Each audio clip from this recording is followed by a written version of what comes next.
은행이 예대 금리 차로 과도한 이자 장사를 한다는 지적이 나오면서 올해 하반기부터 예대 금리 차를 매달 비교 공시하는 제도가 도입이 됐죠. 최근 예대 금리 차 확대폭이 주춤하고는 있지만 은행별 대출 특성을 제대로 반영하지 못한다는 한계 등으로 실효성에 의문을 제기하는 목소리도 여전합니다. 강희경 기자가 보도합니다. 지난해 하반기부터 시작된 기준금리 인상은 올해 들어 본격화했습니다.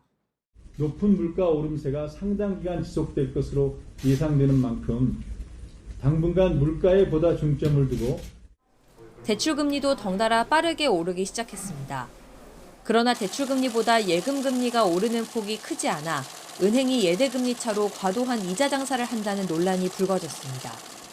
연일 경고를 날리던 금융당국은 결국 은행별 예대금리 차를 한 곳에서 비교할 수 있도록 매달 공시하기로 했습니다.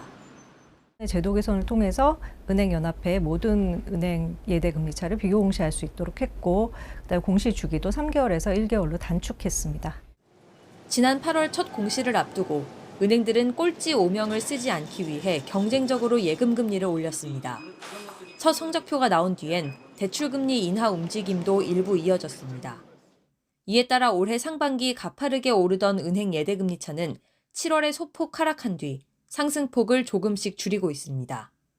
은행연합회 공시 기준으로도 5대 시중은행의 가계 예대금리차 평균은 최근 0.77%포인트까지 떨어지는 등 조금씩 좁혀지는 추세입니다. 다만 단순한 줄 세우기로 은행별 특성을 제대로 반영하지 못한다는 한계는 여전합니다. 정부 정책성 자금을 많이 취급하면 예금금리가 비교적 낮게 나타나고 중저신용자 대출을 많이 내줄수록 대출금리 평균은 더 올라간다는 점이 대표적입니다. 은행권에서도 시장 상황에 따라 금리가 조정되고 있을 뿐 공시 자체가 예대금리 차에 큰 영향을 미치진 않는다고 보고 있습니다. 비중에 따라서 대출금리의 그 평균 레벨이 많이 달라지는 것만큼 이제 대출금리 인하 효과가 어느 정도 있었는지는 정확하게 보기 어려운 한계는 분명히 있습니다. 또 예대금리 차를 좁히기 위해 예금금리를 올리면 조달비용 상승으로 대출금리가 더 오르는 악순환이 반복돼 결국 대출자에게만 피해가 돌아간다는 지적도 나옵니다. YTN 강희경입니다. 경찰이 최근 불거진 대규모 전세 사기 피의자 빌라왕의 공범들을 붙잡고 자금 흐름을 추적하는 등 본격적인 수사에 착수했습니다. 남구준 경찰청 국가수사본부장은 경찰청에서 기자간담회를 열고 빌라왕 김모 씨 전세 사기 사건 공범인 임대인 5명을 사기 혐의로 입건했다고 밝혔습니다. 또 피해액 170억 원을 확인한 뒤 관계자 조사와 계좌 영장을 통해 자금의 흐름을 분석하고 있다고 설명했습니다.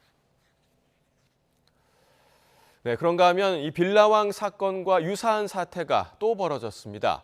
주택도시보증공사 등에 따르면 갭 투자를 통해 빌라와 오피스텔 수십 채를 보유했던 20대 A씨가 지난 12일에 숨지면서 세입자들이 전세 보증금을 돌려받지 못한 것으로 확인됐습니다. 전세보증금 반환보험에 가입된 주택 50여 채 가운데 40여 채는 임대 기간이 끝나지 않은 상태로 기간 만료 전 임대인이 사망하면 세입자가 보험에 들었더라도 공사로부터 보증금을 돌려받기가 어려워집니다. A씨 명의 주택 세입자들이 돌려받아야 할 보증금의 규모는 100억 원에 달할 것으로 추산됩니다.